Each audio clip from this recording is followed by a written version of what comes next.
Hannah, it's time to scramble our eggs.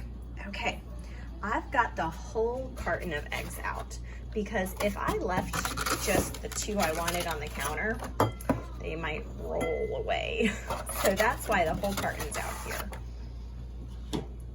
I've got an empty bowl. Mine's shallow, but any bowl will work. You need something with an edge because when we mix the eggs in the bowl, we don't want them to run off. If I had a plate, the egg would just make a mess. So something with an edge, like a cereal bowl. Just a regular fork is good. And then butter. At our house, we leave the butter out in a jar, and I'm just gonna slice a little bit off like this. And I'm gonna put it in the pan. The pan's cold right now. We'll talk about that in a second. I'm being careful when I put the butter in the pan because I'm using a metal knife. This is a non-stick pan. It's cold. I can touch it right now. Non-stick should only be used with plastic. But every now and then if I'm putting butter in there, I just turn the blade on its side and swipe it. And that doesn't really scratch the pan. It should be fine. Well, let's talk about that butter a little bit. We're going to put butter in a pan and warm it up. But how did I get the butter? And how much did I get? For 2 eggs, I just want a little bit of butter. But this is hard to see a measurement. So let's talk about the same thing. If I had a stick of butter with these 8 lines on it, each line is equal to a tablespoon. I used about half a tablespoon, or about this much right here between the beginning of the butter stick and that first line. Scientifically, is too much butter a problem? Not really. When in doubt, you can always overdo the butter. Okay, your next step is on your stovetop. It's different than mine. Mine's gas, and when I turn it on, it gets hot right away. So that heat is almost immediate, and it'll be too much for my pan, so I have to leave mine off. On your electric stovetop, go ahead and put your pan on the stove and put it on medium-low heat. On mine, it only says 3 things, like low, medium, and high. So when I say medium-low, it would be like if it were on, then the little mark on your dial on the circle would be halfway between low and medium. So if you don't have the word medium-low, just put it halfway between low and medium. And do that now on your stove because it's electric, it needs time to heat up. Okay, so you preheated your stovetop and now the pan is getting warm, so don't touch it. But you'll start to see your butter melt, and that's okay. Next, we're going to crack the eggs and mix them with the fork. But once we pour that in the pan, we have to be ready to stir it. And mine's non-stick, so I can't stir it with the fork.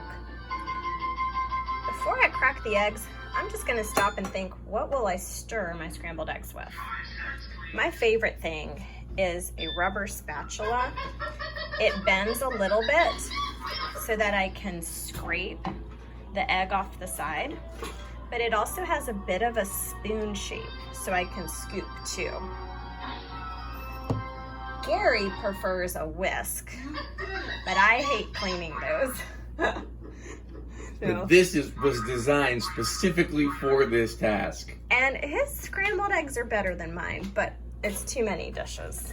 So my favorite thing is my blue spatula. You might have something like this, but it's not necessary. Do you have a pancake flipper? Just a plastic spatula like this. It's got a long handle so I won't burn myself. And if I wanted, I could move the eggs back and forth like this and then change directions and go back and forth like this. Both of these choices are good for a non-stick pan. If your family uses stainless steel, like this, that has no coating inside, then you can stir with whatever you want.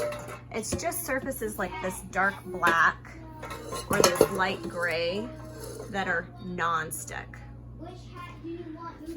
So that's why I'm using plastic, because non-stick is scratched with metal. All right, so a pancake flipper would be fine. I happen to have my favorite one.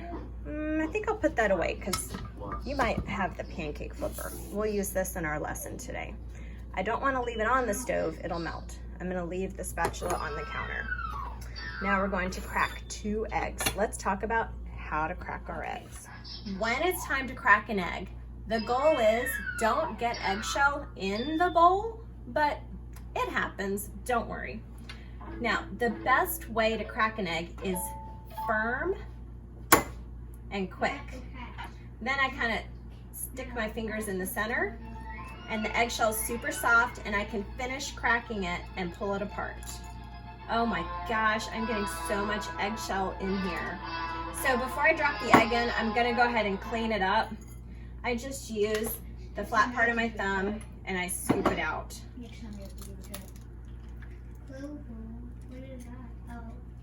I've been cooking eggs for Gary for 17 years. I still get eggshell in it. Don't worry if you do. Now the second egg's trickier because there's already an egg in there. If I wanted to crack this, maybe I could put it on the edge of my bowl. Or if I don't have a good edge, I could always put it on the counter. Put your fingers in where the shell is weak and pull it apart. Now remember, if a piece of shell gets in there like this, it's not a big deal. Okay, it's just floating around in there, and you kind of get it stuck to your finger and then put it in the trash. I've got an old yogurt container that I use to collect the eggshells, but you could just have your trash can nearby. Our fingers are really messy now. We've got to wash up before we pick up the fork. Okay, I've washed my hands and I'm going to mix the eggs. But this is the time we choose to add a little bit of water or a little bit of milk.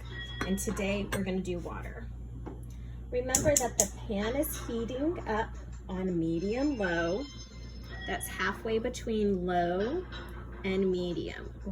There, it's in focus. Halfway between low and medium. So the butter is nice and melted. You might even hear it sizzling because it's heated up. That's perfect. So to get water, I'm just gonna go to my sink and I'm gonna have the water running before I put the bowl in. I'm using cold water. Okay, just let it dribble.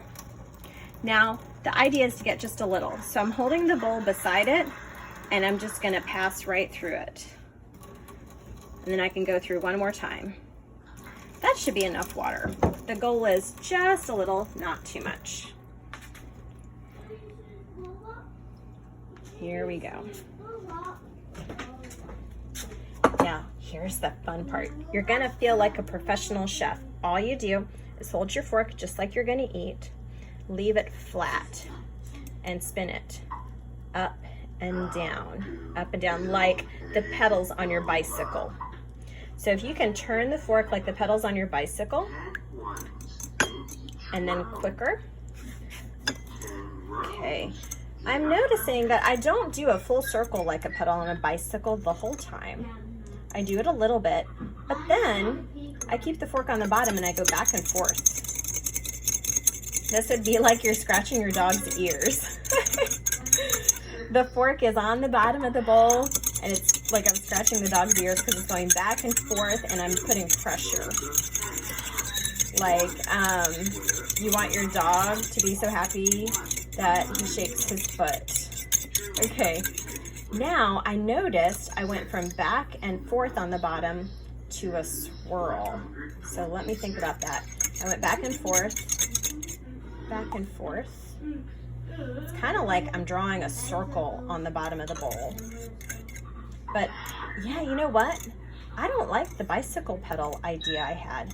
When I do that, it feels messy, like it might fall out of the bowl.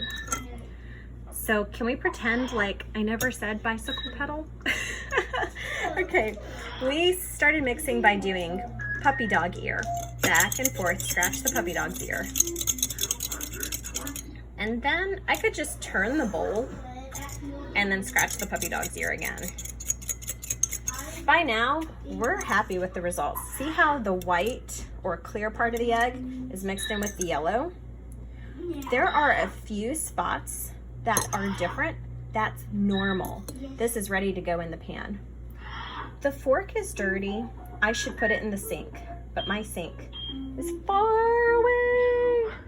So I'm just gonna put it on the counter, and now I have to wash the counter later. My butter is all brown. Okay, let's get the eggs in. If your butter burned and is black, I am so sorry. Just don't put the eggs in. If your butter is black, take it off the heat, wipe it down with a paper towel, and put another bit of butter in. Okay, brown is not bad. Brown is gonna taste really good. That's all right. Now we're gonna hear a sizzle. When I put the eggs in there, I'm holding it up high enough because I don't want my hand to get burned, but I have to make sure it lands in the middle of the pan.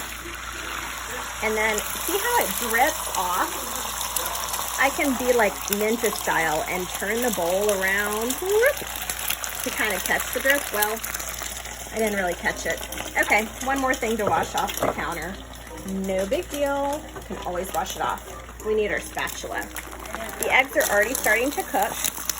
Just put the flat edge right down on the pan and go back and forth, then change directions and go the other way. We're cooking on medium, low. It's surprising how fast it cooks. The goal is just keep moving it the whole time. We're almost done. You can even flip a little bit, but it's not necessary. Really, just back and forth is all you need. This is a good time to turn the heat off. I'm going to rest my spatula on the pan and counter. I'm going to turn my heat off. Usually you have to go past high to get to off. Just make sure it's off. You can even remove the eggs from the heat because that side of the stove is hot. This side is cold. And now it's time to find a plate. The eggs will look a little wet, and that's okay. They are cooked through. They're going to keep cooking a little bit while I walk away to get a plate. They're not gonna burn. Okay, while I'm going, I'm gonna pick up my dirty dishes. Just drop them in the sink.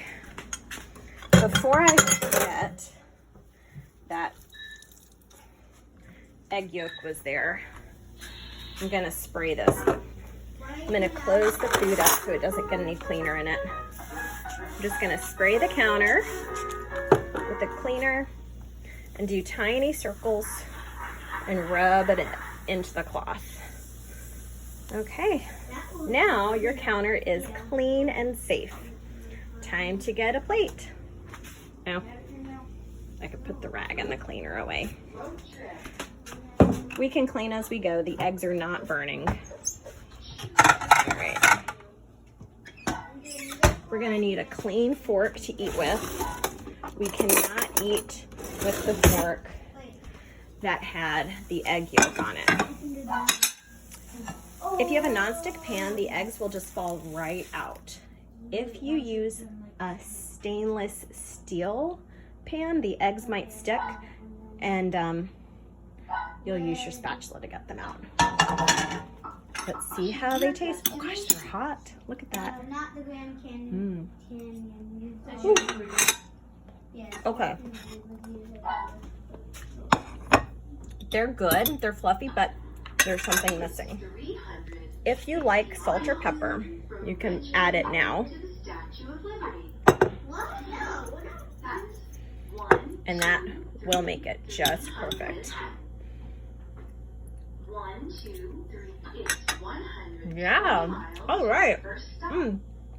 Let me know how yours turn out. Maybe take a picture or video of it But you know what? The first time you scramble eggs, it's not going to be easy to record as you go.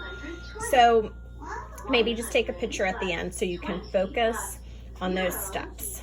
You're going to have your pan cold, waiting on the stove. You're going to have your eggs and a cereal bowl. You're going to have your butter, a fork and a knife, and a spatula. You got this, Hannah. Woohoo!